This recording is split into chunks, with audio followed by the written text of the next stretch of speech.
আজকে শুধু গিফট পাওয়ার দিন এসে গেছে আমার সব থেকে প্রিয় বন্ধু সোনিয়া। তো দেখো আমার জন্য নিয়ে এসছে, এটা হচ্ছে আমার বিকেলবেলার স্ন্যাক্স। ঠিক আছে, কি আছে এটা আমি তোমাদের পরে দেখাবো। এখানে রয়েছে হচ্ছে আইসক্রিম, তাও আবার শুধু আমার নয়, আমার আর কুনারের জন্য। আর এটা সোনিয়ার তরফ থেকে, সোনালি বলতেছিলাম, এটা সোনিয়ার তরফ থেকে থাকবেই, যেটাতে ও মাহির খুব সুন্দর করে ও লেখে আর সুন্দর করে বানায়।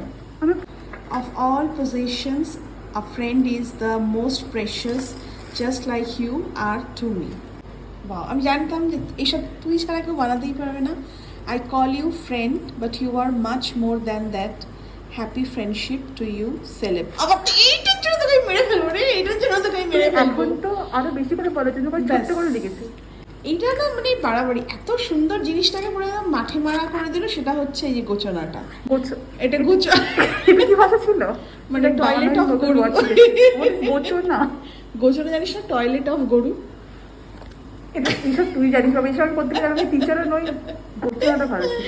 তবে এই প্রত্যেকটা জিনিসের জন্য থ্যাংক ইউ সো মাচ। যাবে শিগগির খেয়ে নেবে এক্ষুনি। হ্যাঁ ঠিক আছে, থ্যাংক ইউ।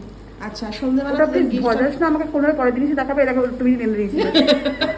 ওই জন্য তো আইসক্রিম নিয়েছি, তুই খাওয়ার পর এটা খেতে পারি। এক্ষুনি পুরো সাপড়ে দেবে এটাকে একটা। আর তুই? হ্যাঁ আমিও খেয়ে নেবো, চিন্তা নেই। তুই